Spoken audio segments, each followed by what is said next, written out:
ਰਾਹਵਾਲੀ Gujranwala cantt ਅੰਦਰ Ramzan ਇਸਤੇਬਾਲ flood light cricket ਦਾ ਮੇਲਾ ਰਾਹਵਾਲੀ premier league ਦੇ ਨਾਂ ਨਾਲ ਸਜਾਇਆ ਗਿਆ ਹੈ, ਜਿਹਦੇ ਵਿੱਚ ਵੱਖ-ਵੱਖ ਮੁਹੱਲਿਆਂ ਦੀਆਂ ਟੀਮਾਂ ਟਰਾਫੀ ਜਿੱਤਣ ਲਈ ਆਪਸ ਵਿੱਚ ਜ਼ੋਰ ਅਜ਼ਮਾਈ ਕਰ ਰਹੀਆਂ ਹਨ।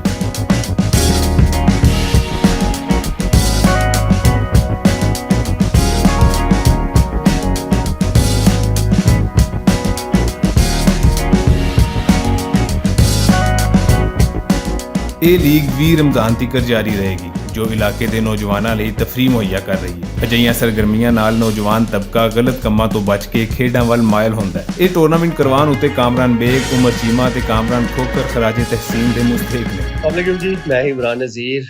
रावली क्रिकेट सुपर लीग शुरू होने जा रही है, फ्लड लाइट और टेनिस बॉल के साथ ये क्रिकेट हो रही है और मेरी बेस्ट विशेस आप लोगों के साथ है। जितनी भी टीमें पार्टिसिपेट कर रही हैं, wish you very all the best. और इसको ऑर्गेनाइज कर रहे हैं कामरान खोखर साहब। Wish you all the best bro.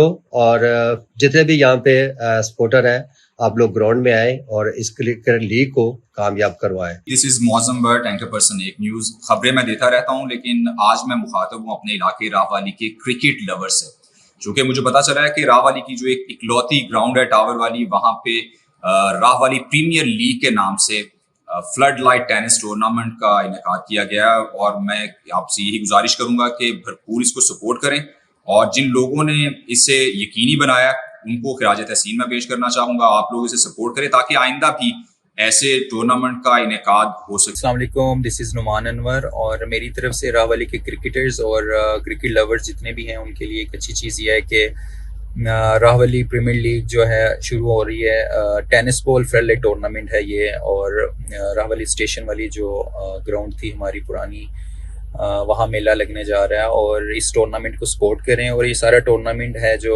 राहवाली cricket page पे लाइव स्ट्रीमिंग होगी, और इसको सपोर्ट करें और इसको जितना हो सके शेयर भी करें। ਰਾਹਵਾਲੀ ਵਿੱਚ ਇੰਜ ਦੇ ਖੇਡ ਕਰਵਾਉਣ ਵਾਸਤੇ ਇੱਕ ਬਾਕਾਇਦਾ ਗਰਾਊਂਡ ਦਾ ਹੋਣਾ ਵੀ ਜ਼ਰੂਰੀ ਹੈ, ਕਿਉਂ ਜੇ ਇਹ ਟੂਰਨਾਮੈਂਟ ਇੱਕ ਛੋਟੀ ਗਰਾਊਂਡ ਵਿੱਚ ਕਰਵਾਇਆ ਜਾ ਰਿਹਾ ਹੈ। ਇੰਨੇ ਵੱਡੇ ਇਲਾਕੇ ਵਿੱਚ ਇੱਕ ਵੀ ਗਰਾਊਂਡ ਨਾ ਹੋਣਾ ਉੱਥੇ ਦੀ ਆਵਾਮ ਨਾਲ ਜ਼ਿਆਦਤੀ ਹੈ। ਸ਼ਾਇਕੀਨ ਦਾ ਇੰਤਜ਼ਾਮੀਆ ਤੋਂ ਮੁਤਾਲਬਾ ਹੈ ਕਿ ਰਾਹਵਾਲੀ ਵਿੱਚ ਇੱਕ ਵੱਡਾ ਗਰਾਊਂਡ ਬਣਾਇਆ ਜਾਏ ਤਾਂ ਕਿ ਨਵੀਂ ਨਸਲ ਖੇਡਾਂ ਵੱਲ ਮਾਇਲ ਹੋ ਸਕੇ।